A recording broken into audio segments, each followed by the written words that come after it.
Sound दीजिए। नमस्कार, आप देख रहे हैं K9 भारत। मैं हूं आतिश राज और आज K9 भारत का 2 वर्ष पूरने जा रहा है और 2 वर्ष के उपरांत एक कार्यक्रम शुरुआत किया जा रहा है, आपन बोली आपन विचार, जिसमें पूरे बिहार से लोगों को आपन बोली आपन विचार के माध्यम से अपनी बात रखने को लेकर हम उनसे जानने की कोशिश करेंगे और हर मुद्दे को लेकर भी बात करेंगे। और खासकर जो जिस तरह से जन समस्या है, आम समस्या है, लोगों की समस्या है, खासकर गरीब गुरबों की जो समस्या है, बड़े बड़े नेता आते हैं, लग्जरी गाड़ी में बैठ के भाषण दे देते हैं, लेकिन आम आदमी की कितनी परेशानी होती है ये अनुभव आम आदमी ही जानते हैं।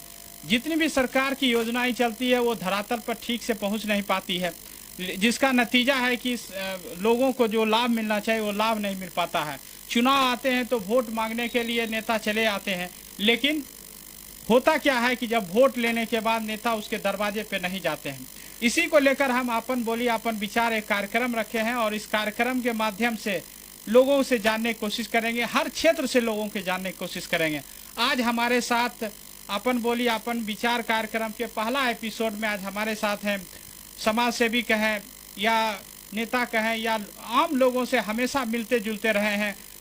तकरीबन कई सालों से इन्होंने राजनीतिक में कदम रखे हैं और उन्होंने कई पार्टियां को नेतृत्व भी किए हैं और इस बार जिला परिषद का सदस्य भी हैं। हमारे साथ शिवचंद्र महतो जी हैं और उनसे ही आज कार्यक्रम में जानने की कोशिश करेंगे कि क्या लगता है कि जिस तरह से आप राजनीतिक कदम रखे शुरुआत से क्या रहा, दौर रहा, ये सबसे पहले जानने की कोशिश करेंगे। शिवचंद्र जी, सबसे पहले तो आपको बहुत बहुत धन्यवाद, बधाई कि इस कार्यक्रम में आप हमें आमंत्रित किए। 2 साल बेमिसाल। निश्चित रूप से जो जमीन से जुड़ करके काम करना शुरू करते हैं तो उनका बेमिसाल ही होता है, इसके लिए आप बधाई के पात्र हैं। और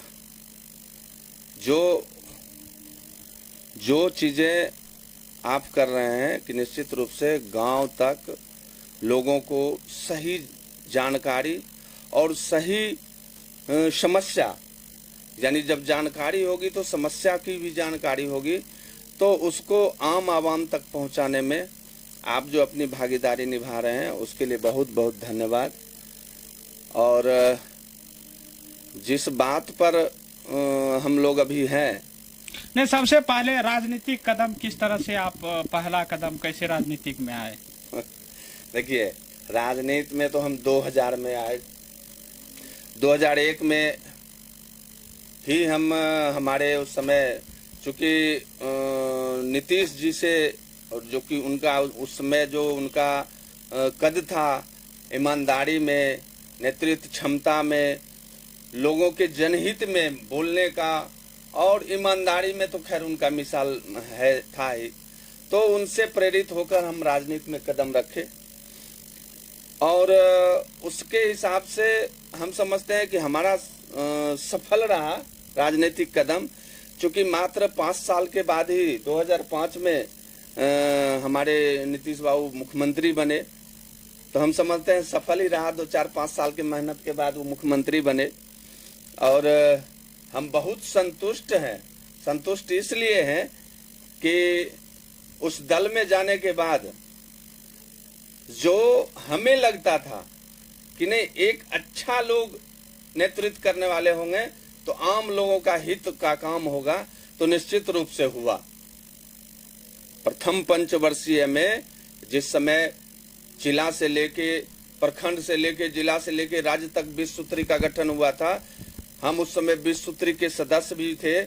हमारे साथ कई साथी थे जो आज पूर्व में विधायक भी रहे, ललन जी, तो उस समय हम लोग साथ में ही थे और काम जो था निश्चित रूप से बहुत सारा ऐसा योजना, बहुत सारा जनहित में ऐसा निर्णय लिया गया था जो उस समय की सरकार की वाहवाही हो रही थी और जिसके वजह से नेक्स्ट जब चुनाव हुआ तो उसमें पूरे बिहार के लोगों ने अपार समर्थन दिया और पूर्ण बहुमत नहीं, बहुमत से भी बहुत अधिक गठबंधन को सीट मिला था। अब उसके बाद अभी सत्ता में जिला परिषद में रहे, किस तरह से कार्यकाल अभी है आपका, कि कितने योजना अभी दिए हैं अपने क्षेत्र में? देखिए, वो चूंकि योजना की जहां तक बात है, तो जितनी सारी योजनाएं सरकार की होती है, आज अब क्या बोले उसमें, तो हम यही बोलेंगे कि आज जिला परिषद हो, मुखिया हो, पंचायत समिति हो, उनको सिर्फ ये कहना है कि ये योजना है, माने निर्णय सरकार करती है।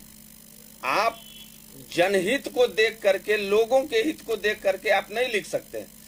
वहां से पहले ही तय करके आता है कि आपको ये लिखना है, आपको ये चीज करना है।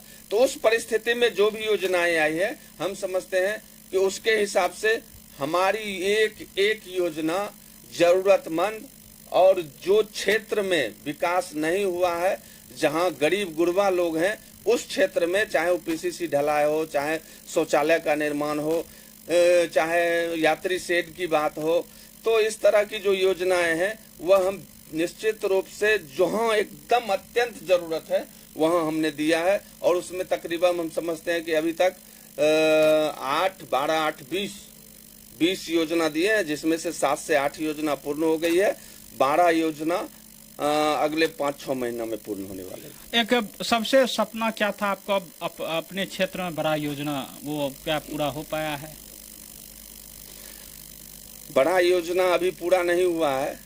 अभी तो बताए ही कि इच्छा तो है, बहुत सारी इच्छाएं हैं, लेकिन वो पूरा नहीं हो रहा है। तो निश्चित रूप से कहीं न कहीं सरकार के द्वारा निर्देश के कारण, या राशि के अभाव के कारण, या जो व्यवस्था है, उस व्यवस्था में जो ढुलमुल नीति है उसके वजह से नहीं हुआ है। लेकिन संभावना बनी है कई सारी चीजों का, जिसमें क्षेत्र में जितने किसान हैं उनके हित को ध्यान में रखते हुए जो हम लोगों के चौड़ के बीच से गुजरता है, उस पर कि किसानों को बाढ़ हो या सुखाड़ हो, वो दोनों में वो लाभान्वित हो। तो हम लोग प्रयासरत हैं, और सरकार चाहे तो वह योजना होगी, लेकिन जो इच्छाएं थी उसके अनुरूप अभी तक नहीं हो पाई। स्कूल, एक आपने बात की थी स्कूल के लेकर, क्या अभी तक स्कूल हो पाया है या नहीं? उसकी प्रति जो नियमावली है उसमें आप कहाँ तक पहुँच पाए हैं? नहीं, विद्यालय की जो हम अभी आप बता रहे हैं, विद्यालय एक बार आप न्यूज में भी देखे होंगे, आप चर्चा किए। चूंकि एक चीज जान लीजिए, शिक्षकों की भर्ती जितनी हो जाए, शिक्षक जितने हो जाए, लेकिन आप पूरे बिहार में पता नहीं, हमको यही समझ में नहीं आता है। या तो अब होता है ना कि बहुत दिन आप कोई काम कर रहे हैं तो आप निश्चिंत हो गए कि अब करना कुछ नहीं है सर, बस आप तो जनता साथ ही है, तो वो स्थिति बन गई है। और जितने बड़े बड़े अधिकारी हैं उनका क्या माने मानसिकता है, किस तरह से काम करना चाहते हैं, लोग के हित में, आम आवाम के हित में क्या किया जाए, कैसे किया जाए, इसका पता नहीं उनको, उनके पास समझ है कि नहीं है। आज देख लीजिए, इतनी शिक्षक की बहाली हो रही है। आप हमको बताइए, कुछ विद्यालय उत्क्रमित हुए हैं, लेकिन हमको बताइए कि पिछले 25 से 30 सालों में जनसंख्या में 2 से 2.5 गुना की बढ़ोतरी हुई, लेकिन प्राथमिक विद्यालय कितने बढ़े आप पूरे प्रखंड में ही देख लीजिए, तो हमको नहीं लगता है कि 5% भी विद्यालय पर प्राथमिक विद्यालय बढ़ा है। तो ये सब चीज बहुत सरकारी स्तर से बहुत बड़ा कमी है कि आप पहले व्यवस्था किए नहीं। टीचर दे दीजिएगा तो उससे बच्चा थोड़े पढ़ लेगा। एक एक विद्यालय में कहीं 500 टीचर बच्चा है तो 2 गो टीचर है, और कहीं 20 गो बच्चा है तो 5 गो टीचर है।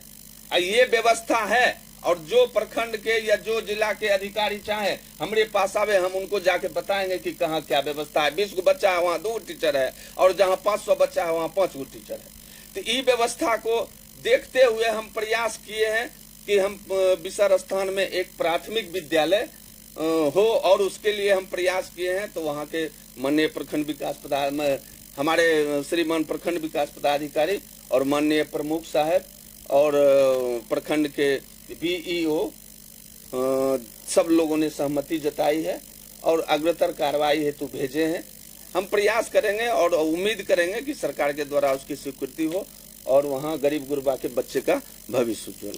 एक सवाल है, आप पिछले दिनों प्रशांत किशोर से मिले थे, क्या लगता है तेघरा विधानसभा की इस पर चर्चा है या फिर ऐसे आपको लगता है क्योंकि जदयू से आपने इस्तीफा दिया और कई कॉलम को आपने लिखा है, उसमें लिखते हुए आपने इस्तीफा दिया, आखिर कारण क्या था? देखिए, हमने तो मुख्यमंत्री जी की अच्छाई भी बताई और जिसकी वजह से हम उस दल में 22 साल रहे। 22 साल बहुत बड़ा समय होता है, जवानी गुजर गया, जवानी बीत गया। कभी इच्छा नहीं थी, व्यक्तिगत दल से कोई इच्छा नहीं थी कि हमको दल ये दे, हमको ये पद मिले, हमको और उसके लिए हमने कभी आपाधापी भी नहीं की। हाँ, एक चीज था कि ईमानदारी पूर्वक जो सरकार के द्वारा योजना चलाई जाती थी, तो मेरा उद्देश्य था कि हमारे क्षेत्र के लोग, हम जिनके बीच में रहते हैं, उनको लाभ कैसे मिले। तो उसके लिए हम हमेशा प्रयासरत में रहते थे और बहुत सारे लोगों को लाभ उस समय मिला भी। लेकिन आज जो परिस्थिति है, इस परिस्थिति में एक बात जान लीजिए, सबसे ज्यादा जो 80 से 90% लोग गरीब गुरबा है, उसका कोई सुनने वाला नहीं है। नियम कानून हर चीज उसी पर लागू होता है, उसका कोई नहीं सुनने वाला है। जो दिस दैट ABC, भू माफिया, बालू माफिया वगैरह माफिया, जितना लोग है, भ्रष्टाचारी है, उस सबका सुनने वाला है। हमारे तो कई पदाधिकारी जो ईमानदार हैं वो भी बताते हैं कि शिवचंद्र जी, इस परिस्थिति में हम कुछ कर नहीं सकते हैं, यहाँ हमारी मजबूरी है। तो ये स्थिति है और इसको समझ कहाँ रहे हैं, कौन समझ रहा है और कौन समझा रहा है। नहीं कहता है कि जब घड़े में चोर है तब बाहर में खोजने की जरूरत है, वही स्थिति है।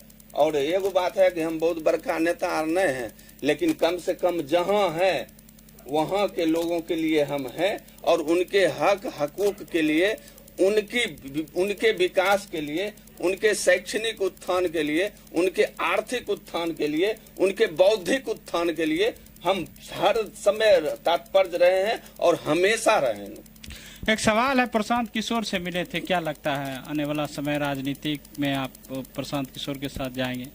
जाएंगे नहीं, हम तो चले गए प्रशांत जी के साथ, जन स्वराज के साथ हम तो पहले ही चले गए। आपको जानकारी नहीं होगी, जानकारी बता दे रहे हैं आपके चैनल के माध्यम से, आपके तमाम जो श्रोता हैं उनको भी जानकारी दे रहे हैं कि हम जन स्वराज में लगभग फरवरी में ही चले गए थे, जिस समय प्रशांत जी का जिला में भरवन था। बातचीत उसी समय हुई थी। उसके बाद जो सदस्यता का फॉर्मेलिटी होती है, उसका इस्तीफा देना होता है, वो सब हम करके हम उसी समय चले गए थे। और देखिए, अब जो 25 साल पहले कार्य क्षमता हमारी थी वो आज नहीं है, वो हम खुद महसूस कर रहे हैं, हम खुद समझ रहे हैं कि उस समय जो हम कर पाते थे वो आज, वो क्षमता, वो सोचने की क्षमता, वो काम करने की क्षमता, उसमें कहीं ना कहीं कम बेसी हो जाता है। लेकिन जिनका उम्र 70 प्लस हो गया, उनकी कार्य क्षमता बहुत घट जाती है। और आज जो परिस्थिति है कि उनके सिर्फ नाम पर, उनके काम पर, उनके कीर्ति पर आज हजारों लोग नहीं, बिहार में लाखों लोग जो समाज को नहीं मानता है, जो समाज के हित में नहीं करता है, जिसके लिए सामाजिक समरसता कोई मायने नहीं रखता है, सिर्फ व्यक्तिगत हित, अपने रिश्तेदारों के हित, अपने परिवारों के हित के बारे में सोचते हैं, ऐसे लाखों लोग हैं कि उनके ईमानदारी और उनके काम का लाभ उठा रहे हैं और उन्हीं का बात मान के उच्चल भी रहे हैं। तो आपको क्या लगता है कि आने वाला समय, अब विधानसभा चुनाव है, आप कदम रखेंगे? नहीं, एक चीज जान लीजिए, हम अभी आप थोड़ा देर पहले आपको बताए थे कि हम जदयू में भी थे, तो कभी पद के लिए या कभी किसी चीज के लिए कभी आपाधापी नहीं किए। और एक बात जान लीजिए कि प्रशांत जी का स्लोगन है, सही लोग, सही सोच, सामूहिक प्रयास। और भी बहुत सारा चीज है जो बिहार की जनता देख रही है, उनको सुन रही है। और उनके बारे में बहुत ज्यादा हम क्या बताएंगे, बिहार की जनता बता रही है और आने वाला समय में लोग जनता बताएगी। लेकिन हम इतना जानते हैं कि यह बिहार की भूमि चाणक्य की भूमि है, बुद्ध की भूमि है, महावीर की भूमि है। यहाँ एक से, और ये बेगूसराय भी एक से एक बौद्धिक रूप से, सामाजिक रूप से एक वीर हुए। राष्ट्र कवि दिनकर की भूमि है। तो इस चीज को जान लीजिए कि बिहार में एक से एक महान विभूति रहे हैं जो बिहार के हित में चले हैं और उसका बहुत लाभ भी लोगों को मिला है। ये जो 35 साल में राजनीति में जो बिहार में गिरावट आई है, आम लोगों से लेकर के, व्यवसायी से लेकर के, प्रशासन से लेकर के तमाम लोगों में, यह बहुत आज कल परसों की बात है, हम एनालिसिस कर रहे थे। आप देख रहे होंगे ग्राम देहात क्षेत्र में आज तीज वाला पर्व बहुत होता है, बहुत सारी महिलाएं करती है। लेकिन 30 साल पहले हम समझते हैं कि गांव में कोई जानबे नहीं करता था कि तीज क्या होता है।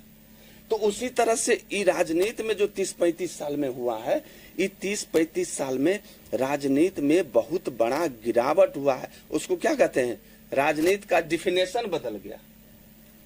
राजनीति का माने करने का जो एक डिफिनेशन था कि नहीं, सामाजिक लोग होना चाहिए, सामाजिक ज्ञान उसके पास होना चाहिए, सही समझ होना चाहिए, वह समाज के हित में हमेशा निर्णय ले, ईमानदार होना चाहिए, कर्तव्यनिष्ठ होना चाहिए, लोगों के लिए खड़ा रहने वाला चाहिए। तो वो चीज समाप्त हो गया। आज राजनीति का मतलब ही लोग बदल दिए, चूंकि उस तरह का ऊपर से कार्यक्रम हो रहा है कि लोग मजबूरी में उसी चीज को एक्सेप्ट कर रहे हैं, क्योंकि वो देख रहे हैं। और जो गरीब गुरबा 80% जो बोलते हैं आप, वह गरीब गुरबा आप ही को देख के अच्छा भी बनता है और आप ही को देख के बुरा भी बनता है। क्योंकि आप जिम्मेवार लोग हैं, आप पढ़े लिखे लोग हैं, आप पदाधिकारी हैं, आप बड़े मंत्री हैं, आप मुख्यमंत्री हैं, आप नेता हैं। आप जो कीजिएगा, आप जैसे चलिएगा, आप जैसे बनाइएगा, उसी तरह लोग देखता है और उसी के हिसाब से सोचता है। तो डिफिनेशन ही राजनीति का बदल गया। आज प्रशांत किशोर जी ने यह मैप खींचा है। एक चीज जान लीजिए, जो बातें हो रही है, सरकार बदलने की बात नहीं हो रही है, नेता बदलने की बात नहीं हो रही है, बात हो रही है व्यवस्था बदलने की, व्यवस्था परिवर्तन की। तो व्यवस्था परिवर्तन क्या, ये जो डिफिनेशन बदल गया, इसको पुनः लागू करने के लिए कि कैसे लोग राजनीति में रहेंगे, कौन लोग सामाजिक होंगे, जो सामाजिक लोग होंगे उनका क्या मापदंड होगा। तो उस मापदंड के हिसाब से निश्चित रूप से जो बहुत बड़ा बदलाव होने की संभावना है। आने वाला समय में समाज के निचले पायदान में आपको नए नए सामाजिक लोग, राजनीतिक लोग उभरेंगे जो समाज में अपनी ईमानदारी पूर्वक योगदान देंगे। एक आखिरी सवाल है, तेघरा विधानसभा जिस तरह से मैप है, उसमें क्या लगता है कि पूरे तरह से डेवलपमेंट हुआ? कई विधायक रहे हैं इसमें, हर क्षेत्र, हर पार्टी के लमसम विधायक रहे। देखिए, आप तेघरा विधानसभा की बात करते हैं, ठीक बात है। तेघरे विधानसभा में सब आयु जाता है, सिमरिया से लेकर के और यहाँ तेघरा तक आ जाइए तो सब आ जाता है। लेकिन एक बात जान लीजिए, बरौनी में भी गढ़ाड़ा यार, हम लोग को याद है कि आज से 30 साल पहले ये आता था कि एशिया में सबसे बड़ा यार्ड कहाँ है आज? बरौनी, जो उस समय देश में 1 नंबर में था, कहाँ है? क्या राजनीति हो रहा है, क्या कर रहा है, कैसे यहाँ बड़े बड़े व्यापारी, मिर्च मसाला से लेकर के एक से एक व्यापारी कहाँ है? अब हम लोग तो ये चाहते हैं कि नहीं, हमसे जो आगे लोग हैं वो अच्छा करें, हमें मौका मिलेगा तब हम करेंगे। लेकिन उन लोगों का जो कार्यकाल रहा वो बरौनी नहीं, तेघरा विधानसभा बरौनी जहां तक पीछे गया है, आगे नहीं गया है, न शिक्षा के क्षेत्र में गया है, न विकास के क्षेत्र में गया है, और न ही सामाजिक जो संतुलन होता है उसके क्षेत्र में गया है। तो ये थे शिवचंद्र महतो जी, जिन्होंने अपनी बात बखूबी से अपन बोली, अपन विचार के माध्यम से रखे हैं। और खासकर कार्यक्रम का मकसद भी मेरा यही है कि अपनी भाषा में आप अपनी विचार को रख सकते हैं, और उन्होंने बखूबी से रखा है। और भी जानने की कोशिश करेंगे लोगों से भी कि किस तरह से उनका सोच है, उनका विचार है अपनी भाषा में।